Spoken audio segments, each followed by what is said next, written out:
What happens when a 22-year-old millionaire's son walks into my courtroom and threatens to have me fired? This arrogant young man thought his father's wealth could silence justice itself. But when I revealed a 25-year-old secret that connected us in ways he never imagined, what happened next broke him completely and reminded everyone watching that some debts go far deeper than money. Before I tell you how this entitled brat learned the hardest lesson of his life, I need you to hit that subscribe button right now. This story about respect, humility, and the weight of family history will show you why some threats backfire in the most spectacular ways possible. And trust me, when you hear what his father owed me, you'll understand why this became the most talked about case in Providence courtroom history. It's a Tuesday morning in my courtroom, and I'm reviewing what appears to be a simple parking violation. Brandon Ashford, age 22, cited for parking his $200,000 Lamborghini in a handicapped space outside the Providence Children's Hospital. The citation notes that he blocked access for nearly 4 hours while attending what the officer described as a cryptocurrency conference at the adjacent hotel. The moment Brandon walks through my courtroom doors, everyone notices. The designer suit that costs more than most people's annual salary. The platinum watch catching the fluorescent lights. The way he surveys my courtroom like he's evaluating real estate he might purchase. But it's not the luxury that fills the room with tension. It's the attitude, the dismissive glance at the other defendants waiting their turn. The way he checks his phone repeatedly, as if these proceedings are merely an inconvenience interrupting more important matters. I look up from my paperwork with the patience I've developed over 3 decades on this bench. Mr. Ashford, you're here regarding a parking violation, specifically parking in a handicapped space at Providence Children's Hospital. How do you plead? Brandon doesn't even look at me directly when he responds. His voice carries the casual arrogance of someone who's never faced real consequences. He speaks while scrolling through his phone, treating my courtroom like a minor inconvenience. Not guilty, obviously. That parking space wasn't clearly marked, and besides, I was only there for a few hours. No harm done. He glances around the courtroom with visible disdain, as if wondering why he has to share breathing space with what he clearly considers lesser people. The officer's report tells a different story. The handicap placard was clearly visible. Security cameras show Brandon examining the sign before deliberately choosing to park there anyway.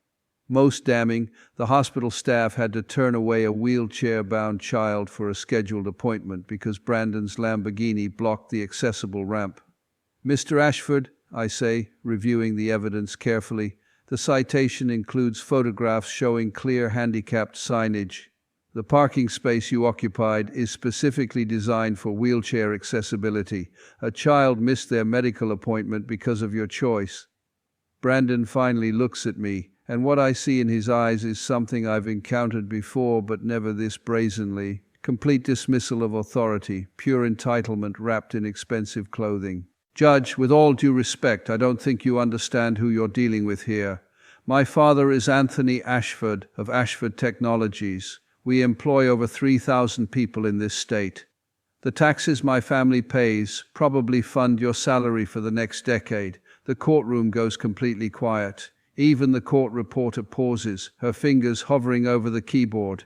In 30 years on this bench, I've seen arrogance, but this is something else entirely. This is a young man who genuinely believes money exempts him from accountability. I remove my glasses, a gesture that anyone familiar with my courtroom knows signals that something significant is about to happen. Mr. Ashford, your father's business success is irrelevant to this proceeding. You violated parking regulations that exist to protect disabled individuals' access to medical care. That's when Brandon makes his catastrophic mistake. He leans forward, his voice taking on what he probably thinks is a threatening tone. Look, Judge, I'm trying to be reasonable here, but if you're going to be difficult about this, maybe you should consider who has the power to make your life complicated.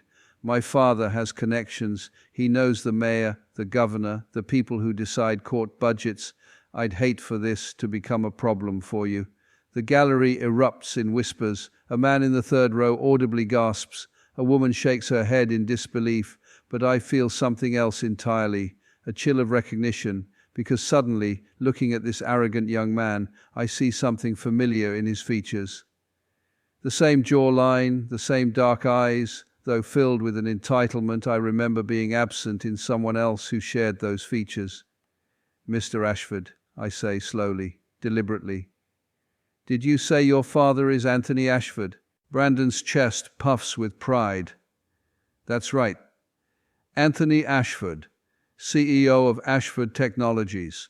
Maybe you've heard of him? He practically built half this city." I stand up from my bench and walk around to the front. When I do this, everyone in my courtroom knows something extraordinary is about to happen.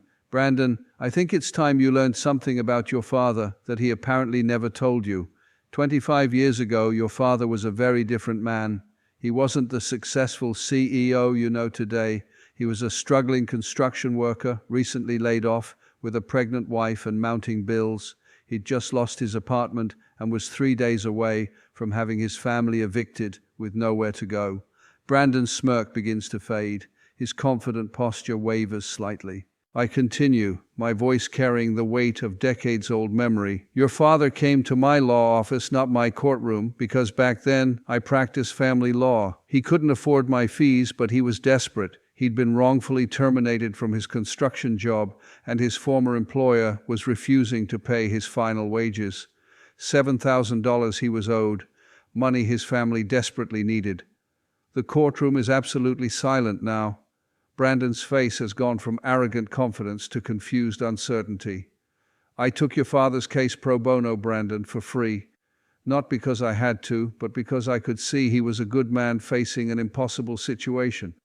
We fought that case for 6 months. I spent countless hours, used my own resources, fought against a company with expensive lawyers who thought they could crush a working man." Brandon tries to interrupt, but I hold up my hand. "When we won that case, your father broke down crying in my office. He hugged me and said something I'll never forget. 'Mr. Caprio, you saved my family. My son will never have to go hungry because of what you did today. I promise you, if I ever make something of myself, I'll make sure he knows what real integrity looks like.'" Brandon is no longer the arrogant young man who walked into my courtroom. He's standing there, stunned, as the foundation of his privileged worldview crumbles around him. That $7,000 allowed your father to start his first business. A small construction company that grew into the empire you're so proud of today. Everything you have, the cars, the clothes, the attitude, exists because a judge showed your father compassion when he had nothing. I walk closer to Brandon, and for the first time since he entered my courtroom, he looks genuinely afraid. "So when you stand in my courtroom and threaten to have me fired, when you tell me your father has the power to make my life difficult, you're threatening the man who made your father's success possible, the man who kept your family from being homeless before you were even born." Brandon's hands are shaking now. His voice, when he finally finds it, is barely a whisper. "I didn't know. He never told me." I return to my bench, but the lesson isn't over. "Your father made me a promise 25 years ago, Brandon. He promised his son would know what integrity looks like. Looking at you today, standing in my courtroom, threatening the man who saved your family, I have to wonder if he failed to keep that promise." Brandon collapses into the defendant's chair. The arrogance is completely gone, replaced by something approaching horror as he realizes the magnitude of his mistake. "I'm going to call your father now, Brandon, not to get you in trouble, but because he needs to know what kind of man his son has become." The call connects within minutes. The entire courtroom can hear both sides of the conversation as I put it on speaker. "Tony, this is Frank Caprio. Your son Brandon is in my courtroom right now, and I think you need to hear what just happened." When I finish explaining Brandon's threats, his arrogant behavior, his dismissal of disabled children's needs, the silence on the other end of the phone stretches for what feels like eternity. I can hear Anthony's breathing, heavy and labored, as if someone just punched him in the stomach. 25 years of building an empire, and this is what his success has produced. A son who threatens the very man who made it all possible. Finally, Anthony Ashford's voice fills my courtroom, heavy with shame and disbelief. "Frank, I am so sorry. I don't know what happened to the values I tried to teach him. You saved my family when no one else would. You're the reason my son has any privileges to be arrogant about." Brandon is crying now, openly, in front of a courtroom full of strangers. His father continues, Brandon, if you're listening, you just disrespected the most important man in our family's history. Judge Caprio is the reason you exist in comfort. He's the reason you had food, shelter, education, opportunity. And you threatened him? The emotional weight in the courtroom is overwhelming. People are wiping away tears. Even the bailiff looks moved. Anthony Ashford's voice becomes firm with parental authority. Frank, whatever sentence you think is appropriate, I support completely. My son needs to learn what I obviously failed to teach him: respect, humility, and gratitude.